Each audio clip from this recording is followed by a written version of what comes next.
Okay, good morning. Morning, everyone. I hope everyone enjoyed the party last night.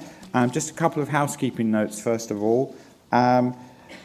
Please make certain that you've checked out of your room by 9:30 today. Hopefully most of you will have already checked out, but and hand your room keys back in the Student Union building where you got them.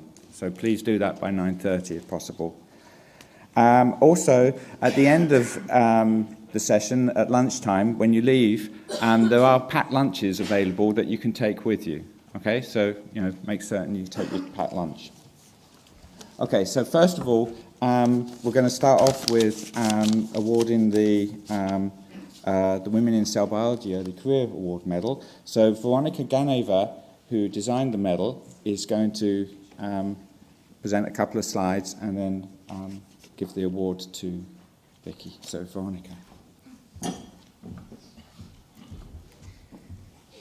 Thank you. Can you hear me? Okay, fine. It's great to see so many of you early in the morning after the conference dinner, so I'm sure that you really enjoyed the talk. It's a real pleasure for me today to introduce the third talk for the last day of the conference, and especially because this is the very first BSCB Women in Cell Biology Award, which has been awarded to Dr. Vicky Cowling. So I just have a few words to say about Vicky's background. She's currently working at the College of Life Sciences at the University of Dundee. She did her bachelor's degree at the University of Cambridge, where she studied natural sciences. Then she moved on to do a PhD. That was in London, where she worked with Professor Julian Downward and Gerard Evan. Apparently after that she was feeling quite adventurous and she decided to move to the United States, where she worked for two of the best American universities, Princeton and Dartmouth. Since 2007, she's established her own group, which she leads in Dundee. Vicky's CV is extremely impressive, and especially her excellent track record in ensuring research funding. But I just wanted to mention very briefly only a few of her awards. So only in 2013 she received the MBO Young Investigator Award and an MRC Senior Fellowship. Before that, just shortly before that, she also got the Lister Institute Prize and an MRC Career Development Award as well. Before that, she was also recognized by the American Association for Cancer Research. So just very, very briefly about her scientific interests, because she's going to speak about that in the next talk. She's interested in investigating the role of mRNA capping in regulating cell physiology. So just a few of her main research interests and accomplishments. So Vicky demonstrated that mRNA cap formation can be regulated by c-Myc. She studied the impact of mRNA capping on cell transformation as well. She identified the capping enzyme RNMT as a potential therapeutic target, which I find quite interesting, and discovered a protein which is essential for capping in mammals, and that's RAM. So without further ado, I would like to invite Vicky on stage to receive her medal.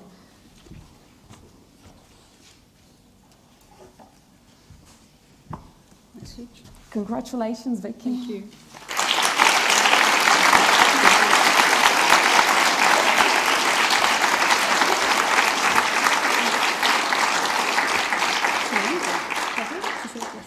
That's great. Thanks very much indeed. This is an amazing medal which I'll pass around, and it's particularly apt actually because we've just moved our research partially into studying ES cell transformation into neuronal precursors, and here's an astrocyte.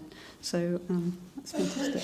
I'd like to say thanks very much to the BSCB for the Women in Science Medal.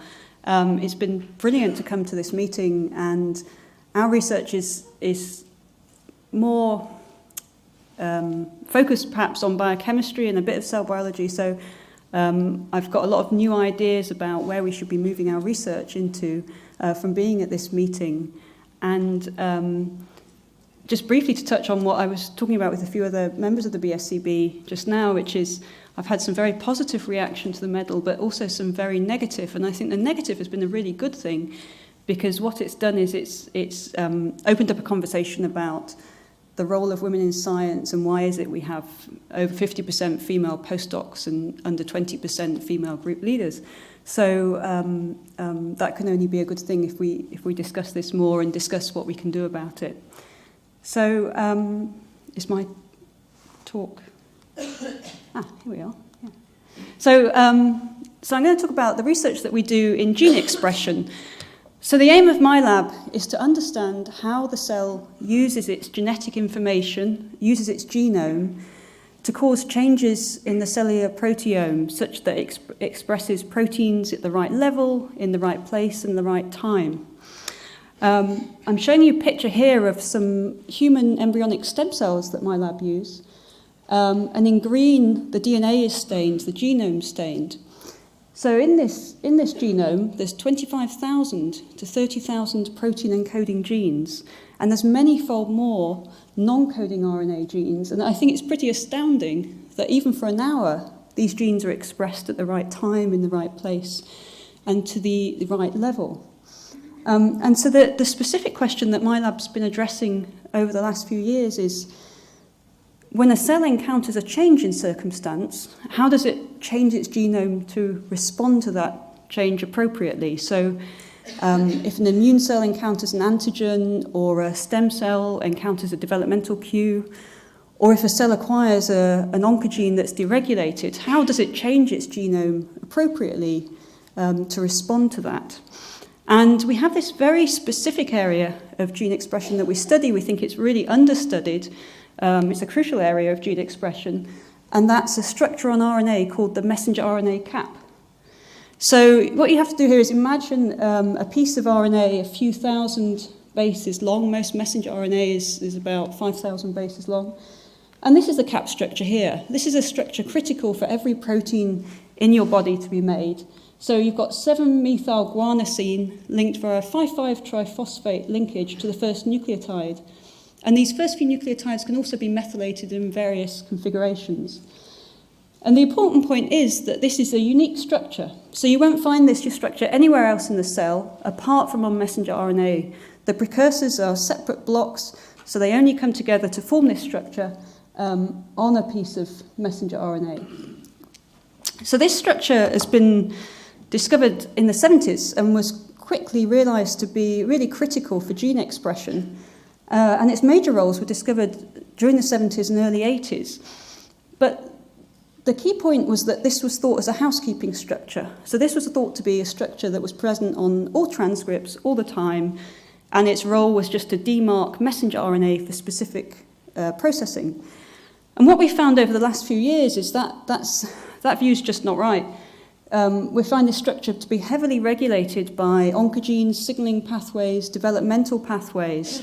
And so you can see that if you change how this structure is made, you change how genes are expressed in the cell.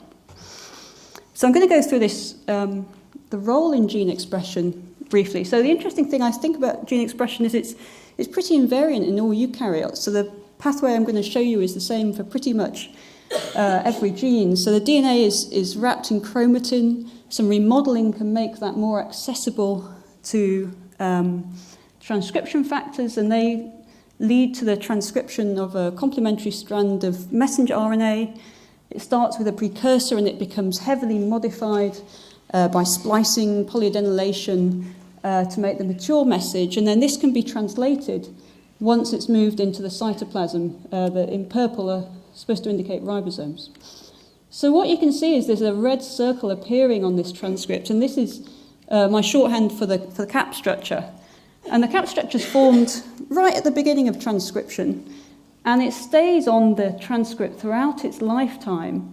And ultimately, removal of the cap can either trigger degradation of the transcript or is a consequence of it. So this is really staying with the transcript throughout its life. And the reason it's so important is the unique structure recruits all the processing factors that are required for all these critical events for messenger RNA. So, for example, EIF4F, it's pretty well known as a factor that binds to the cap and recruits ribosomes, so some fundamental roles. But you can see from this diagram, if you interfere with the way that this structure is made, or even the rate at which it's made, you can have some changes in gene expression, either global or very specific, depending on if a single transcript is affected or if all of them. So this is the structure we work on. This is the structure we're trying to find out how it's made and how it's regulated. And it's not encoded by the genome, it's added by enzymes, catalyzed by enzymes, and these all function pretty much during transcription. So transcription in mammals involves RNA polymerase II binding to DNA and travelling a short distance and pausing. And we recognise now that pause polymerase is present on 90% of transcripts or genes, whether they're being transcribed or not, and it's the major point of control of transcription. At this point, RNA has begun to be made, but it's got a 3' triphosphate at the end, and that's a very dangerous structure. It's degraded rapidly. And so at this point of pausing, kinase is phosphorylating the polymerase, which is recruiting and activating the enzymes involved.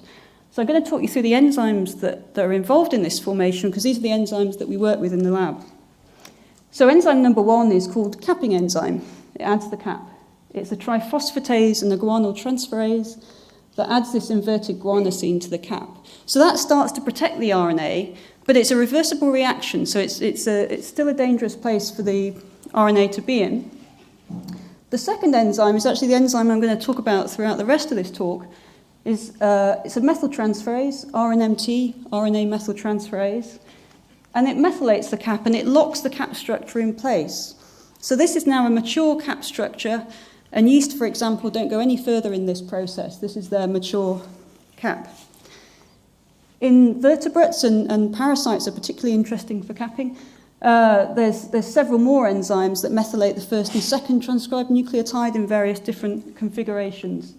And this typically O2 methylation, or for adenosine it's N6 methylation. So these are the enzymes that we work with in the lab, and we ask various questions about how they function. Before I get on to talking about how the RNA methyltransferase functions in the ES cell differentiation, I just want to put this in the context of what the rest of the lab is doing. So we think about these enzymes in the context of the nucleus, functioning on chromatin, in the context of the cell, and we ask 3 key questions in the lab. First of all, before we can think about how these enzymes are regulated, we have to think about the basic mechanism. So how are these enzymes expressed? How do they get to their site of action? Do they work with any other proteins? Are they inhibited by any small proteins? Are they activated? And how are they degraded? Because if they're not degraded, you get deregulated cell proliferation, and we see that a lot in cancer cells. So there's a number of activating factors that have been found recently. I'll just draw your attention to this one, and this is what I'm going to talk about for the rest of the talk. It's an activating subunit that we discovered called RAM, RNMT activating mini-protein. And this is critical for this enzyme to function normally. So the key focus of the lab is how are these enzymes regulated by oncogenes and cellular signaling pathways. And so when we first started thinking about these enzymes, our hypothesis was, well, can they be regulated by, for example, growth factors that need to boost gene expression? Are they regulated by any intracellular signaling pathways that need to maintain homeostasis, bring gene expression back to a reasonable level? And we've discovered a number of ways in which these enzymes can be regulated. So first of all, we were working with MYC. I worked on MYC oncogene as a postdoc, and this was how I started the lab in Dundee. And MYC's an important oncogene to work on. It's deregulated to some extent in most human tumours, but we still don't have any way of targeting it in the clinic. So it's still very interesting, despite the heavy amount of research in MYC. It's still important to understand how it's functioning. And we found that MYC caused an increase in levels of this cap structure.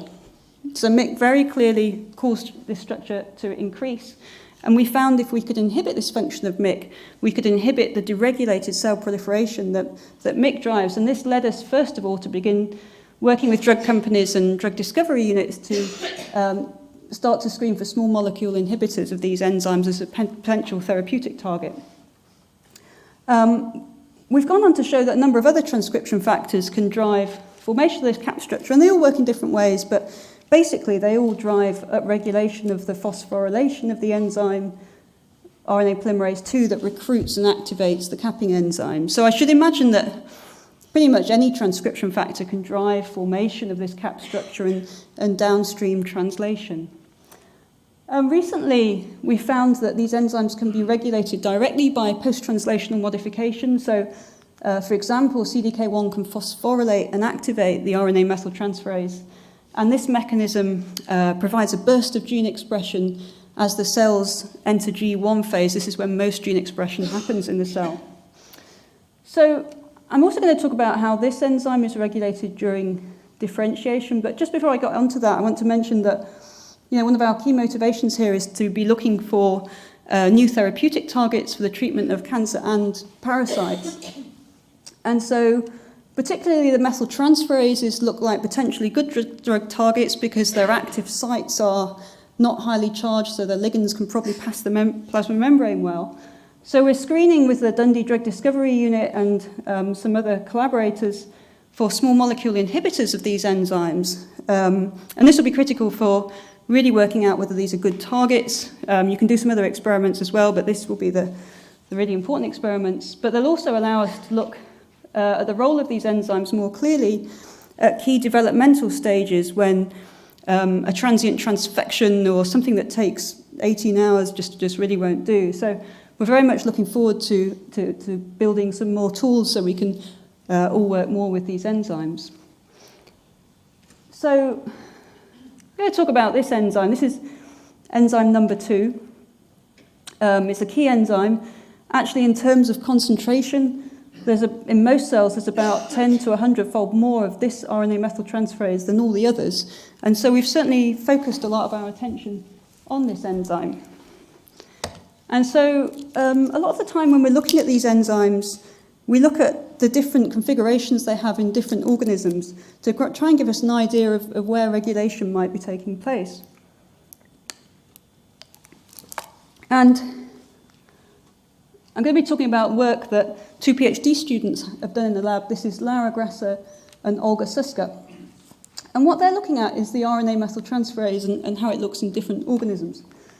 So here's the RNA methyltransferase. It has a very simple mode of action. It binds to the intermediate cap structure. It's enzyme 2, so it binds to the guanosine capped intermediate. It binds to the methyl donor SAM. This methylates the RNA.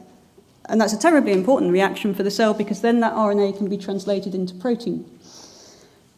This enzyme is really conserved between yeast and man. If you knock it out of yeast, they die, and you can replace it with the human enzyme and the yeast live. So a very conserved mode of action. But what vertebrates have is this activating subunit, which we called RAM, the RNMT activating mini-protein. And the curious thing with RAM is that it's not required in lower organisms, but once it's evolved, it's critical. So if you knock this down in various different cancer cell lines we work with, the cells die. So this led us to be very interested in what this protein does.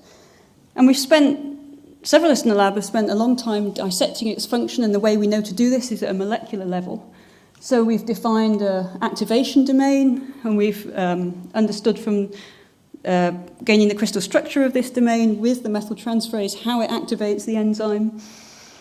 We've found an RNA binding domain, and we've begun to understand that this both increases recruitment of RNA to the enzyme, but also has some specificity. And we have a nuclear localization domain. So certainly we felt that over the next few years, we were beginning, I think, to understand everything that we really wanted to know about this enzyme, and it was certainly coming towards the end of our relationship with it, and we really thought it was probably time to move on until somebody in the lab suggested doing a key experiment. So I've explained to you that these two proteins form a complex, and actually it's more than that. In about 20 cell lines that we've looked at, these two the enzyme and the activating subunit are in a one-to-one complex. You knock down one, you lose the other. It's an obligate heterodimer. Or so we thought until we looked in primary cells. So in ES cells, the same is true. Both subunits are expressed. They're in a complex. But what was really astounding was when we started to look in different mouse tissues at the expression of these enzymes. So if you just look at the RNA methyltransferase, initially you notice it's got high levels in the ES cell, brain, lung, spleen, testis. I think this is unremarkable. I think any protein you look at goes up and down in different tissues. But what was really surprising to us was that this supposed obligate activator also fluctuates, but it fluctuates in different cells. So its highest expression is in heart, lung, and liver. And the reason this was so surprising was that in cancer cells we couldn't express one without another, and we certainly couldn't have a viable cell without both subunits. But here we had a whole bunch of functional organs that had very different stoichiometries. So the first thing we did was we got primary cells from anybody we could meet in the building. So we got a bunch of different primary neurons, different primary B cells, T cells, dendritic cells, and we analysed them for various different capping enzymes with focusing on differences in stoichiometry of the enzymes. And what we found was even more complexity. So every different cell that we looked at had different arrangements of these enzymes. And I include these enzymes and all the other capping enzymes in that statement as well. So this looked like these enzymes might be having a major impact on defining the different cell types and defining what their proteomes were. Or this could all be noise and all the enzymes could be non-rate limiting. So we certainly needed to do some mechanistic experiments to address the question of how important were these fluctuations in these enzymes. So we're focusing in two areas in the lab. We're focusing on T-cell differentiation in collaboration with Doreen Cantrell at Dundee, where we're seeing lots of interesting changes in these enzymes. But I'm going to talk today about some work we've done with Marios Dravidis in Dundee, who's sat over there. And with him, we've been working on how ES cells differentiate into neuronal precursors and the role of these enzymes in that process. So what Marios showed us how to do was to take ES cells and to culture them in such a way that over time we gradually form these neuronal precursors. And to convince us of that, we look at these neuronal markers, SOX1, PAX6, and we look for loss of our favourite stem cell markers, OX4, SOX2, etc. And we set up a system that convinces us that we can look at the very early stages of this neuronal differentiation. And then the key question was what happens with our enzymes under these circumstances. Here's showing you the same neurodifferentiation protocol where we do a Western blot for every day of the protocol, and you can see you start off with all these stem cell factors being expressed, KLF4, OX, SOX, and NANOG, and gradually over time you lose these and you start to gain the neuronal marker SOX1. So this system looked like a good system to be working with, but what happens to our complex of interest, the RNA methyltransferase? So we see that the RNA methyltransferase is expressed pretty equivalently. There is some loss over the later days of the protocol, but it's nothing dramatic. But what we saw with the activating subunit was it was highly expressed during the first 4 days of the protocol, of the differentiation protocol, but then just as we'd seen with the brain tissue and the primary neurons, it's lost at the later stages. So what this means is we go from a cell that expresses the mature complex to a cell that expresses the complex without its activating subunit, and I keep reiterating this, but this would be a complex that isn't functional in most of our established cancer cell lines. So the question is how is this changing gene expression in these cells? To what extent is loss of this activator, of this important process, driving the changes that happen to these cells when they go from ES cells to neuronal precursors? And there's two experiments that we did. I'm only going to show you one of them. We both knocked down expression of the activator and asked what happened to gene expression in ES cells, and we maintained expression via various constructs of this activating protein during the differentiation protocol and asked could it still go ahead. So just to briefly say, whatever we saw with the ES cells, this we saw with human embryonic stem cells as well. So this is some work from Lindsay Davidson, who runs the Human Stem Cell Facility in Dundee. And again, you see methyltransferase is maintained during differentiation, lost a little at the end, but the activating subunit is lost earlier. So what happens when we knock down this protein? How important is it to ES cells? So we knock this down with 3 siRNAs. The first thing we do is we always look at a polysome profile. So this gives you a good approximation of translation. So what you do is you crack open the cell, and this keeps your RNA attached to the ribosomes, and you can separate RNA that translates very well from RNA that's being translated poorly on a sucrose gradient. So what you can focus on here, I don't have time to go into too much detail, is if you focus at the area under this curve, this is the translating ribosomes. In control cells, this is a high peak, and when you knock down this RAM protein, the peak drops. And so this reports that you have a loss in translation. This is actually not, if you're used to looking at these polysome profiles, this isn't very dramatic at all. So whereas in a HeLa cell, when you knock down this protein, the cells flatline for translation. The stem cells cope very well with just expression of the methyltransferase alone, but they lose a degree of translation. And what our proteomic work is beginning to show us is that they don't lose all proteins, they use very specific proteins.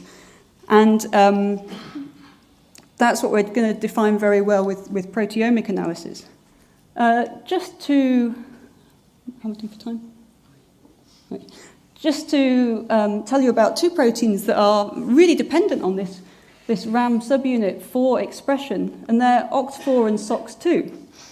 So I'll just go through one of these for you. So the way we look at methylation, the proportion of transcripts in a cell that are methylated is via an antibody immunoprecipitation followed by an RT-PCR. So for SOX2, for example, you'll have RNA that's methylated and RNA that's unmethylated.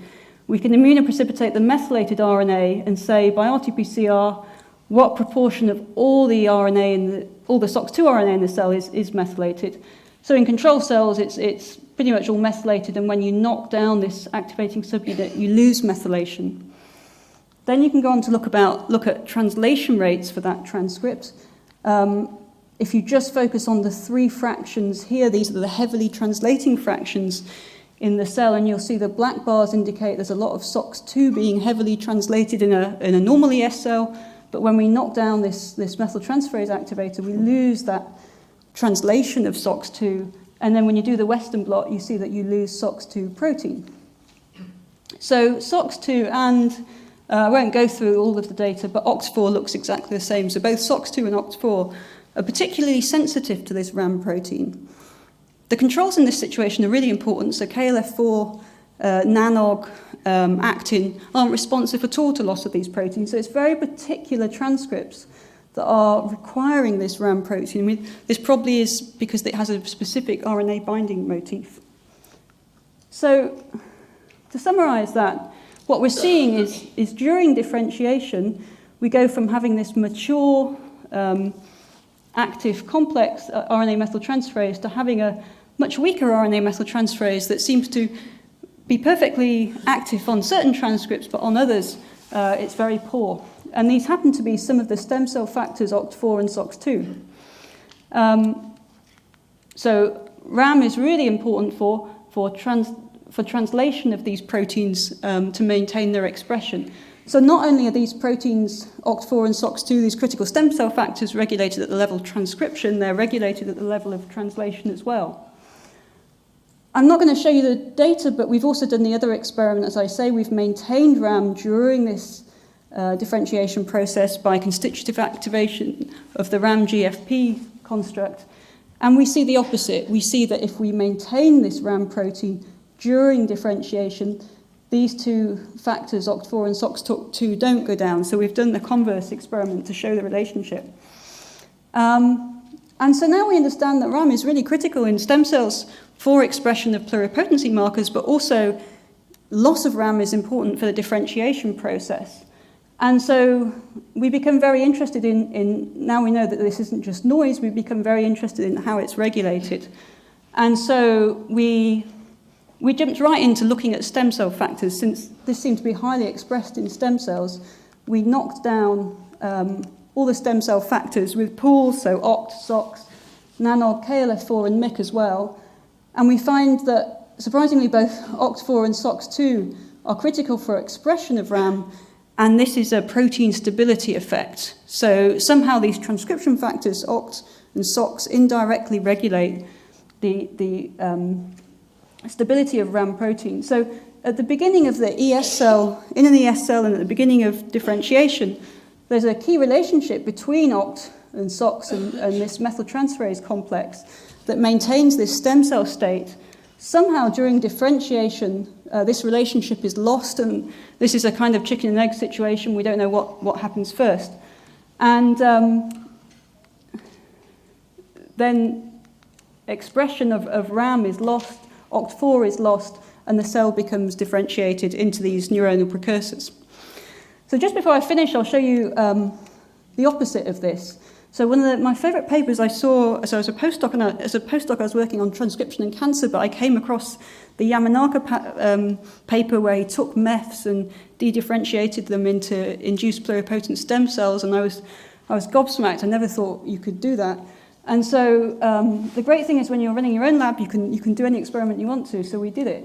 And so these are cells from our lab. These are ES cells growing in culture. These are MEFs from mice of the same type.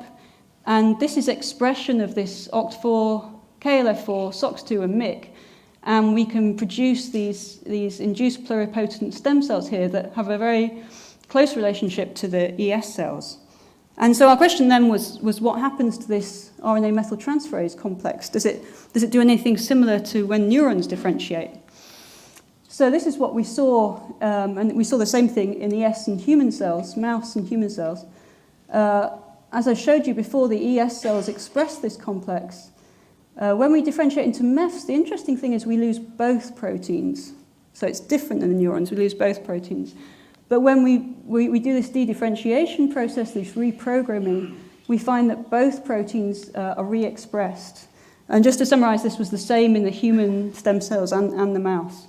And so what we're doing now is we're looking at the role of these proteins in the reprogramming, either overexpressing them or knocking them down, to see how critical are they for this reprogramming, to really solidify or not their role in ES cell pluripotency.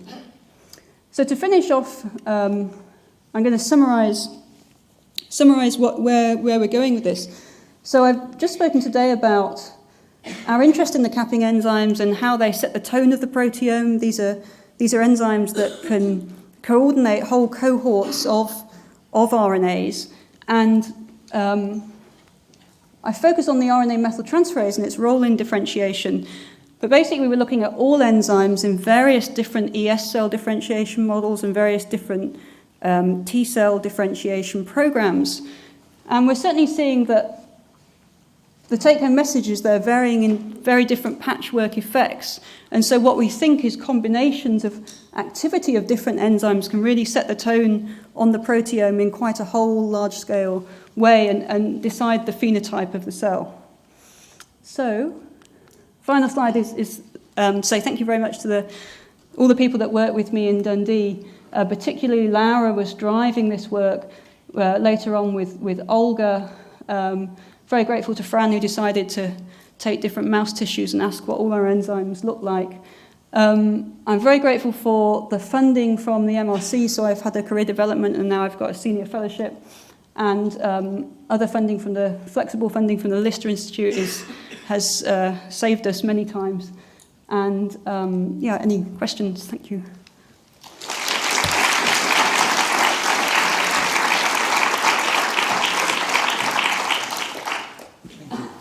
Great talk. Any questions?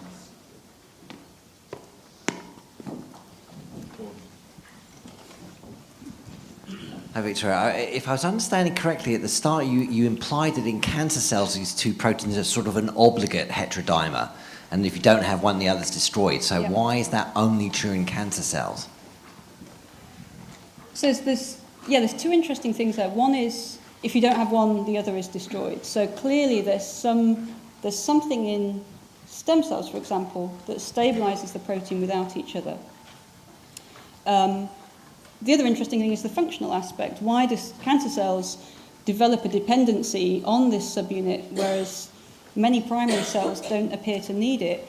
And I think it's probably quite parallel to oncogene addiction, where once you've got a PI3 kinase mutation, you can't live without it. We've shown that when we overexpress these enzymes, you transform cells. So I think these are giving a major boost to gene expression globally, and once a cell can do that, it won't cope without it. So I do think it's quite parallel to the oncogene addiction phenotype. Hello, I was just wondering, so how is this mechanism achieve specificity? You said OCT4-SOX will be influenced, but not the others. Yeah. And also that since, I suppose all the cells need to translate mRNA, so if RAM goes down, then differentiation, so what is alternative factors that work in the tissue-specific way? So the specificity, there's two things it could be. Either it's transcripts that are most delicate, if you like, turned over fastest, less stable, made more often. They need just this whole process. So there is no specificity. The specificity comes from the dynamics, the flux. The other thing is that the RAM protein has an RNA binding domain, and we're doing these terrible cross-linking immunoprecipitation experiments, and we're sequencing RNA that's bound to RAM. So we know from our experiments it can bind to all RNA to some extent, but it's looking like it has a specific favourite signature, and that's where the specificity may come from. And the other question was, are there other subunits? Yeah.